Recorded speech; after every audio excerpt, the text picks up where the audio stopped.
1 to 6 and 23 to 24. 139 സങ്കീർത്തനത്തിന്റെ 1 മുതൽ 6 വരെയുള്ള വാക്യങ്ങളും 23 24 വാക്യങ്ങളും ആരെങ്കിലും വായിക്കാൻ താല്പര്യപ്പെടുന്നു. ഞാൻ ഇരിക്കുന്നതും എഴുന്നേൽക്കുന്നതും നീ അറിയുന്നു. എന്റെ നിരൂപണം നീ ദൂരത്തുനിന്ന് ഗ്രഹിക്കുന്നു. എന്റെ നടപ്പും കിടപ്പും നീ ശോധന ചെയ്യുന്നു. എന്റെ വഴികളൊക്കെയും നിനക്ക് മനസ്സിലായിരിക്കുന്നു. യഹോവേ, നീ മുഴുവനും അറിയാതെ ഒരു വാക്കും എന്റെ നാവിന്മേലില്ല. നീ മുമ്പും പിമ്പും എന്നെ അടച്ചു, നിന്റെ കൈ എന്റെ മേൽ വെച്ചിരിക്കുന്നു. ഈ പരിജ്ഞാനം എനിക്ക് അത്യത്ഭുതമാകുന്നു. അതെനിക്ക് ഗ്രഹിച്ചുകൂടാതോണം ഉന്നതമായിരിക്കുന്നു.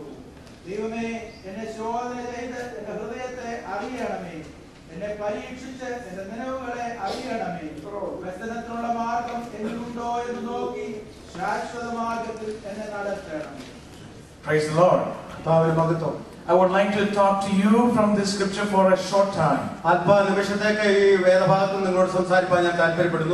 earlier I was the man who was supposed to be reading the Psalms. And so when I was asked to bring a message, I was not suddenly able to bring you a message.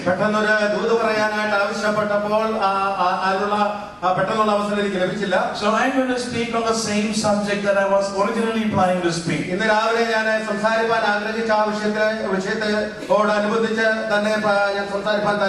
But I only prepared for 5 minutes. Now I have a little bit more time than that.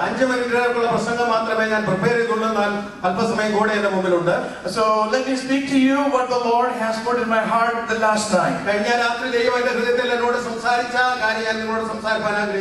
In this particular psalm, David is talking about 4 main things. The first 6 verses he is talking about the omniscience of God.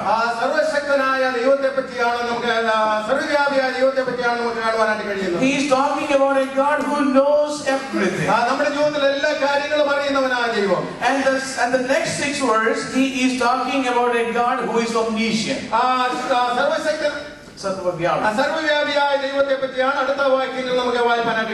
God who is everywhere. And the next 6 verses he is talking about a God who is omnipotent. A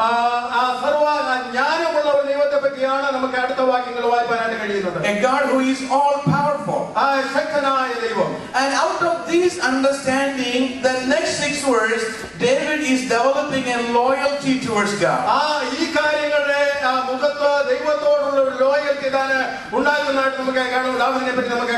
So I am going to briefly go by these 4 sections. When David began to meditate upon God, he understood that God knows everything.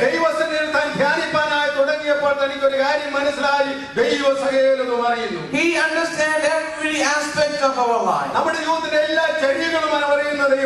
He understood that our God is a God who searches the inside out of you.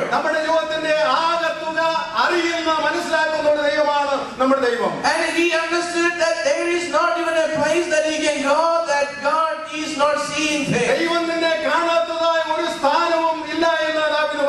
And he understood that God knows every detail of our life. When certain situation comes into your life, don't think that God does not know about it.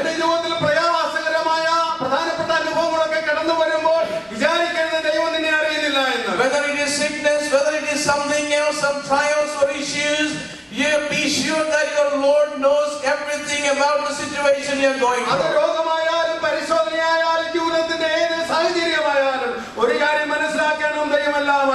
David is putting certain words here to explain it. He is telling that God knows my sitting and my rising. That includes everything. And then he tells he knows my going out and my coming in. That includes everything. So God is a God who knows each and everything about our life. And sometimes this thoughts come to my mind whether our God is a micromanager or He's a macromanager. ചിലപ്പോൾ ഈ ചിന്ത എന്റെ ഹൃദയത്തിലേക്ക് കടന്നു വരും, നമ്മുടെ ദൈവം ഒരു മൈക്രോ മാനേജർ ആണോ എന്നുള്ള കാര്യം. If God knows every little details of your life, then I think God is a micromanager. ദൈവം നിന്റെ ജീവിതത്തിന്റെ എല്ലാ കാര്യങ്ങളും നന്നായി അറിയുന്നവരാണെങ്കിൽ ഞാൻ പറയുന്നു ദൈവം മൈക്രോ മാനേജർ ആണ്. But then it gives me another idea that God is not surely a micromanager. ചിലപ്പോൾ ഞാൻ ചിന്തിക്കുന്ന നിശ്ചയമായിട്ട് ദൈവം അപ്രകാരമായിരിക്കുന്നില്ല. God wants you to take action, therefore He's a macromanager. നീ എടുക്കേണ്ട കാര്യത്തിൽ തീരുമാനങ്ങൾ ആക്ഷനും എടുക്കുമ്പോൾ ദൈവം അപ്രകാരമായിരിക്കുന്നില്ല എന്ന് കാണുവാൻ കഴിയും. But the Bible gives me reason to believe He's both. എന്നാൽ ദൈവത്തിന്റെ വചനം പഠിക്കുമ്പോൾ ഈ രണ്ട് കാര്യങ്ങളും വിശ്വസിപ്പാൻ എനിക്ക് ഇട നൽകുന്നുണ്ട്. God is going to certainly get involved in the details of your life. At the same time, He wants you to be involved in the details of your own life. നിന്റെ ജീവിതത്തിന്റെ ആഴമേറിയ അനുഭവങ്ങൾ ഇടപെടുവാൻ ദൈവം ആഗ്രഹിക്കുന്നതോടൊപ്പം തന്നെ നിന്റെ ജീവിതത്തിന്റെ തീരുമാനങ്ങളും നീ ചെയ്യേണ്ട കാര്യങ്ങളും നീ തന്നെ ചെയ്യണമെന്ന് ദൈവം ആഗ്രഹിക്കുന്നുണ്ട്. Yes, God certainly knows every move that we make. നാം ചെയ്യുന്ന ഓരോ മൂവും കർത്താവ് അറിയുന്നുണ്ട്. And God knows every thoughts of our life. ഓരോ വിചാരങ്ങളും ദൈവം അറിയുന്നുണ്ട്. And He knows every activities of our life. നമ്മുടെ ജീവിതത്തിന്റെ ഓരോ പ്രവർത്തനങ്ങളും ദൈവം അറിയുന്നുണ്ട്. And when David understood this, he got a little afraid about God. ദാവീദ് മനസ്സിലാക്കിയപ്പോൾ ദൈവത്തെ പറ്റി തനിക്ക് അല്പം ഭയമുണ്ടായി. Then he thought, is there places where God is not? അവന് ചോദിക്കുവാനായിട്ടുണ്ടെങ്കിൽ ദൈവമില്ലാത്ത ഏതെങ്കിലും ഒരു സ്ഥലമുണ്ടോ? If God knows each and everything about my life, I wanted to go someplace and do something where God cannot see. Where is that place? എന്റെ ജീവിതത്തിന്റെ എല്ലാ കാര്യങ്ങളും ദൈവം നന്നായി അറിയുന്നെങ്കിൽ ദൈവം കാണാത്തതായ ഏതെങ്കിലും ഒരു സ്ഥലത്ത് കടന്നുപോയി കാര്യങ്ങൾ ചെയ്യുവാൻ ഞാൻ ആഗ്രഹിക്കുന്നു. So he began to do some exploration. അതിനെപ്പറ്റി താൻ ചിന്തിപ്പാനും അതിനെപ്പറ്റി ആലോചിപ്പാനും തുടങ്ങി. When he thought about the heaven, he knew there God surely is. അവന് സ്വർഗ്ഗത്തെ പറ്റി ചിന്തിച്ചപ്പോൾ നിശ്ചയമായ ഒരു മനസ്സിലായി അവിടെയുണ്ട്. Then he thought, what about hell? അവന് പാതാളത്തെ പറ്റി ചിന്തിപ്പാനിടയായി. And then he understood God is there too. അവിടെയും ഒരു മനസ്സിലായി അവിടെയുമുണ്ട്. So when David is telling God is in heaven and is in hell, he is indirectly telling us God is in the in-between also. ദൈവം സ്വർഗ്ഗത്തിലുണ്ടെന്നും ദൈവം പാതാളത്തിലുണ്ടെന്നും നമ്മോട് പറയുമ്പോൾ നിശ്ചയമായി നമുക്ക് മനസ്സിലാക്കുവാൻ കഴിയുന്ന ഒരു കാര്യമുണ്ട്, അതിന്റെ മധ്യത്തിലും ദൈവമുണ്ട്. And then he thought about what if I can fly away to some faraway places, and can there be a place where God is not? ഞാൻ ദൂരദേശത്ത് എവിടെയെങ്കിലും പറന്നുപോയി വിശ്രമിച്ചാൽ ദൈവനെ കാണാതിരിക്കുമോ എന്ന് ഞാൻ ചിന്തിച്ചു. What if I can break these sound barriers and go somewhere out there? I want to find a place where God is not. ദൈവം കാണാത്ത ഏതെങ്കിലും ഒരു സ്ഥലം കണ്ടുപിടിച്ച് അവിടെ പോയാൽ ദൈവനെ കാണാതിരിക്കുമോ എന്ന് ഞാൻ ചിന്തിച്ചു. And I think that when we wanted to do something that is not so pleasing to our God, we are looking for a place where God is not. ദൈവം ഇഷ്ടപ്പെടാത്ത കാര്യങ്ങൾ എന്തെങ്കിലും നമ്മുടെ ജീവിതത്തിൽ നാം ചെയ്യുമ്പോൾ നാം ആഗ്രഹിക്കുന്ന ഒരു കാര്യം കൂടെ ദൈവം നമ്മെ കാണരുതെന്ന്. And then David understood this one fact. ദാവീദിന് ഒരു കാര്യം മനസ്സിലായി. And he said there is not even a place, not even a single little space he can find where God's presence is not. ദൈവത്തിന്റെ സാന്നിധ്യമില്ലാത്ത ഒരു ചെറിയ സ്ഥലം പോലും കണ്ടുപിടിപ്പാൻ തനിക്ക് കഴിഞ്ഞില്ല എന്ന് ദാവീദിന് മനസ്സിലായി. So we cannot hide away from the presence of God. ദൈവത്തിന്റെ സന്നിധി നമുക്ക് മറിഞ്ഞിരിക്കാനായിട്ട് കഴിയുന്ന ഒരു സ്ഥാനവുമില്ല. And what this is telling us is this, that when God is looking at each and every one of us, He is seeing everything that you are doing, everything that you are thinking about. ദൈവം നമ്മെ ഓരോരുത്തരെയും കാണുമ്പോൾ നാം ചിന്തിക്കുന്ന ഓരോ കാര്യങ്ങളും നാം ചെയ്യുന്ന ഓരോ കാര്യങ്ങളും നന്നായി അറിയുന്നുണ്ട്. And as I was reflecting on this, I thought if ACLU has any way of doing, they might sue God. ഞാൻ ഈ വചനം ധ്യാനിച്ചുകൊണ്ടിരുന്നപ്പോൾ എനിക്ക് ഇന്നിലേക്ക് കടന്നു വന്ന ഒരു കാര്യമുണ്ട്. ACLുകാർ ചെയ്യുന്ന എന്തെങ്കിലും കാര്യം തെറ്റായി വന്നാൽ അവർ ദൈവത്തെ സൂ ചെയ്യുന്നവരാണ്. And they probably wanted to sue God. അവർ ദൈവത്തെ സൂ ചെയ്യാൻ ആഗ്രഹിക്കുന്നവരാണ്. Because this is the issue of privacy. അത് പ്രൈവസിയുടെ കാര്യമാണ്. And God is not allowing you to have your own privacy at times. അവർ പറയുന്നത് ദൈവം നിങ്ങൾക്ക് സ്വന്തമായ പ്രൈവസി തരുവാനായിട്ട് ആഗ്രഹിക്കാത്ത വ്യക്തിയാണ്. And I tell you, even the most private thing that you can do is to think about something in your mind that nobody else knows.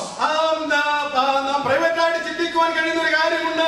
നിങ്ങളുടെ ചിന്തയിൽ നീ ചിന്തിക്കുന്ന കാര്യം മറ്റുള്ളവർ അറിയത്തില്ലെന്നുള്ള കാര്യം. Even that our God knows. എന്നാൽ അതുപോലും അറിയുന്നവനാണ് നമ്മുടെ ദൈവം. My brothers and sisters, let me remind you today that we ought to be so careful about what we are planning to do and what we are doing. ദൈവമക്കളെ, നാം ചെയ്യുന്ന കാര്യങ്ങളും നാം ചെയ്യുവാനായി താല്പര്യപ്പെടുന്ന കാര്യങ്ങളും നാം വളരെ ശോധന ചെയ്തിട്ട് വേണം പ്രവർത്തനം ചെയ്യേണ്ടത്. Because whatever we are doing is all in the open in the presence of God. നാം ചെയ്യുന്ന ഏത് കാര്യമായാലും അത് ദൈവസന്നിധിയിൽ നഗ്നവും മലർന്നുമായി കിടക്കുന്നതാണ്. So therefore, David understood about this presence of God and also his knowledge. ദൈവത്തിന്റെ സാന്നിധ്യത്തെ പറ്റി അവൻ അറിയുവാനിടയായിത്തീർന്നു.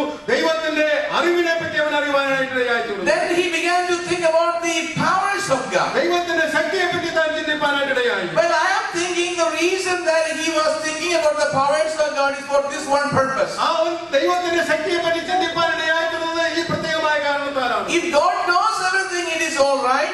If God is everywhere, it is okay. If God cannot do anything about what I am doing, then I am fine, I am free. ദൈവം എല്ലാ കാര്യങ്ങളും അറിയുന്നെങ്കിൽ നല്ലതാണ്. ദൈവം എല്ലായിടത്തും ആയിരിക്കുന്നുവെങ്കിലും അതും നല്ലതാണ്. എന്നാൽ അതിന്റെ മുമ്പിൽ ദൈവത്തിനൊന്നും പ്രവർത്തിപ്പാൻ കഴിയുന്നില്ലെങ്കിൽ എനിക്ക് കുഴപ്പമൊന്നുമില്ല. And if I do not have any accountability about my action to God, then I am free and fine. ഞാൻ ചെയ്യുന്ന കാര്യത്തിന് ദൈവത്തിന് കണക്ക് കൊടുക്കേണ്ടതില്ലെങ്കിൽ എനിക്കൊരു കുഴപ്പമില്ല. And then he understood one other fact, that is God is all powerful. മറ്റൊരു കാര്യം എനിക്ക് മനസ്സിലായത് ദൈവം സർവശക്തനാണ്. And when he looked at himself, he knew that even before he was formed, his God knew about him. അവൻ ജനിക്കുന്നതിന് മുമ്പ് തന്നെ അവന്റെ അമ്മയുടെ ഗർഭപാത്രത്തിൽ ഉരുവാകുന്നതിന് മുമ്പ് ദൈവം അവനെ പറ്റി അറിഞ്ഞിരുന്നുള്ള ബോധം അവനുണ്ടാകുവാനിടയായി. And when he looked at his own human body, he understood how amazingly that he was made and formed. അവന്റെ ശരീരത്തെ പറ്റി ശരീരത്തെ തന്നെ തിരിഞ്ഞു നോക്കുമ്പോൾ എത്ര അത്ഭുതകരമായിട്ടാണ് ദൈവം അവനെ ഉണ്ടാക്കി എന്നുള്ള കാര്യം തനിക്ക് മനസ്സിലാകുവാനിടയായി. And how this body is functioning without any kind of problem, that is marvelous and it is an amazing thing. തന്റെ ശരീരത്തിന്റെ അവയവങ്ങളൊക്കെ എപ്രകാരം ഭംഗിയായി പ്രവർത്തനം ചെയ്യുന്നു പ്രശ്നങ്ങൾ കൂടാതെ എന്നുള്ള കാര്യം ചിന്തിക്കുമ്പോഴും ദൈവത്തിന്റെ അത്ഭുതമാണ് അവിടെ കാണുവാൻ കഴിയുന്നത്. And today I have seen one of our Appachan is using oxygen here. ഇന്ന് ഇവിടെ ആയിരിക്കുന്ന നമ്മുടെ അപ്പച്ചന്മാരിൽ ഒരാൾ ഓക്സിജൻ ഉപയോഗിക്കാൻ കാണുവാനിടയായി. And I tell you that oxygen is necessary because something is not functioning correctly. കാരണം ഒന്നും ചോദിച്ചാൽ തന്റെ ശരീരത്തിൽ ശരിയായ പ്രവർത്തനമില്ലാത്ത അവയവങ്ങളുണ്ട്. And last youth Sunday after I preached here, I couldn't speak a word. കഴിഞ്ഞ യൂത്ത് സൺഡേ ഞാൻ പ്രസംഗിച്ചതിന് ശേഷമായ ഒടുവിലായിട്ട് ഒരു വാക്ക് എനിക്ക് പറയാൻ വയ്യാത്ത സ്ഥിതിയിലായി. And today I went out there to drink some water twice to make sure that doesn't happen today. ഞാൻ ഇന്ന് അതുകൊണ്ട് പ്രസംഗത്തിന് മുമ്പായി കടന്നുപോയി 2 പ്രാവശ്യം വെള്ളം കുടിച്ചിട്ടാവുന്ന അത് സംഭവിക്കാതിരിക്കാൻ വേണ്ടിയിട്ട്. The reason is when you look into our own body, God has created it in such a way when it is working properly, everything is so marvelous. നമ്മുടെ ശരീരത്തെ നാം നോക്കുമ്പോൾ ദൈവം അതിനെ ഘടന ചെയ്തിരിക്കുന്നത് വളരെ അത്ഭുതകരമായ രീതിയിൽ പ്രവർത്തിക്കത്തക്ക രീതിയിലാണ്. And such a powerful God we do have. വളരെ ശക്തമായ ദൈവമാണ് നമ്മുടെ ദൈവം. And I tell you that even when our people are trying to mimic and imitate some of this creation, they are not even coming very close to what God has formed. ആളുകളൊക്കെ mimicry ചെയ്യുവാനായിട്ട് ദൈവത്തിന്റെ ശക്തിയെ പറ്റി mimicry ചെയ്യുവാനൊക്കെ ആഗ്രഹിക്കുമ്പോൾ അതിനെ അടുത്തൊന്നും അവർക്ക് എത്തുവാനായിട്ട് കഴിയുന്നില്ല. And God's work is so marvelous. അവന്റെ അത്ഭുത പ്രവൃത്തികളാണ്. And God has created you and me in such a way not to live to please your own pleasures and your own interests. നമ്മുടെ താല്പര്യങ്ങൾക്ക് വേണ്ടി മാത്രം ജീവിക്കാനല്ല ദൈവം നമ്മെ സൃഷ്ടിച്ചത്. God has created us so that we can have fellowship with our eternal God. നമ്മുടെ ദൈവമായി നിത്യമായ കൂട്ടായ്മയുടെ ബന്ധം നമുക്ക് ഉണ്ടാകുവാൻ വേണ്ടിയാണ് ദൈവം നമ്മെ നിർമ്മിച്ചത്. And He doesn't want you to wander far away looking for places where God is not. ദൈവമില്ലാത്ത സ്ഥാനത്തേക്ക് ഒഴുകി പോകുവാൻ ദൈവം ഒരിക്കലും നമ്മെ കുറിച്ച് ആഗ്രഹിക്കുന്നില്ല. And when He understood all these things, He said, I must be loyal to my God. അതെല്ലാം മനസ്സിലാക്കി കഴിഞ്ഞപ്പോൾ ദൈവത്തോട് വിശ്വസ്തത പുലർത്തണമെന്ന് തനിക്ക് മനസ്സിലായി. And that is what He is talking about in verses 19 to 24. 19 മുതൽ 24 വരെയുള്ള വാക്യങ്ങൾ അതാണ് നമുക്ക് കാണുവാനായി കഴിയുന്നത്. And when he understood that his God is all powerful, he began to talk to God about his enemies. ദൈവം സർവശക്തനാണെന്ന് എനിക്ക് മനസ്സിലായി കഴിയുമ്പോൾ തന്റെ ശത്രുക്കളെ പറ്റി ദൈവത്തോട് താൻ പറയുവാനിടയായി. And when I studied the life of David, I usually saw him as a very good man. ദാവീദിന്റെ ജീവിതം ഞാൻ പഠിച്ചപ്പോൾ എനിക്ക് സാധാരണ കാണാൻ കഴിഞ്ഞിട്ടുള്ള കാര്യം ഒരു നല്ല മനുഷ്യനായിട്ടാണ്. And he had some issues. I don't want to worry about that right now. അവന്റെ ജീവിതത്തിൽ ചില പ്രശ്നങ്ങളൊക്കെ ഉണ്ട്, അതിനെപ്പറ്റി ഞാൻ ഇപ്പോൾ പറയുന്നില്ല. But for the most part, he seems to be a good guy. ഒരു നല്ല മനുഷ്യനായി തന്റെ ജീവിതത്തിന്റെ പ്രധാന രംഗങ്ങളൊക്കെ കാണുവാനായിട്ട് എനിക്ക് കഴിഞ്ഞിട്ടുണ്ട്. And he has not done anything wrong into some other people's life. മറ്റുള്ളവരുടെ ജീവിതത്തെ ഹാനികരിക്കത്തക്ക രീതിയൊന്നും താൻ ചെയ്തിട്ടില്ല. But when you read his Psalms, they there is one theme that is coming again and again. He has so many enemies. And so therefore he is saying, God, I am not able to do anything about my enemies. I am handing over them to you. And so please take care of my enemy problem. And then he is doing one very important thing at the last two verses. And there he is asking God to examine him.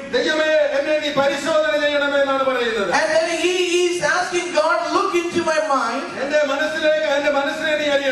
And please discover how my thoughts are working in my mind. And then he is asking God, if there is any evil in me, and please remove that, and then guide me to the everlasting ways. And in our yesterday's youth meeting here, we had a team here who is in control. And we know that we do want God to take control of our life. But a video that we saw last night, we had some negotiation going on with God. We really wanted to think like we are allowing God to have all controls. But yet we limit God to have controls on all the aspects of our life. We wanted to have God to have control as long as it is convenient to us.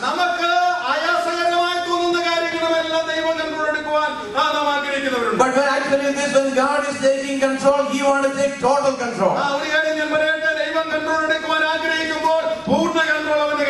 And He does not want any limited control. So what David is doing here is that he is telling God, God, I am giving you unlimited access to my life. In every areas of my life.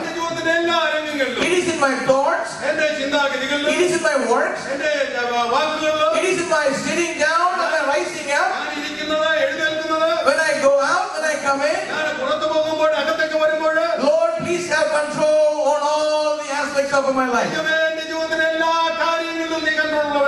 And from this point on, I am going to be loyal to you. Because there is no one like you. There are gods in this world, but there is none like you.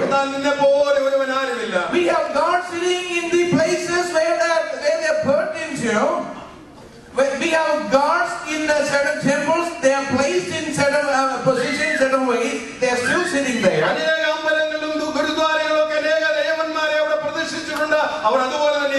But our God is not limited to any kind of spaces. He is everywhere. He is here right now. And I do know that He is speaking to us today. And He is asking that we ought to make certain changes in our life. And God wants us to have all the control turned into His life. And I wanted to just take a few moments for all of us to just reflect on what we have heard today. And I know that there are times that we wanted to escape from the presence of God. And I do know that there are people sitting here today, they wanted to sit 24 hours in the presence of God and worship Him.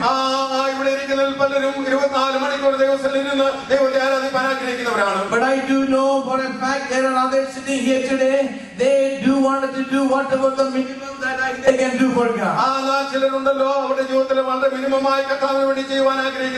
But whatever God is requiring us to do is the maximum that we can do. And we ought to worship Him.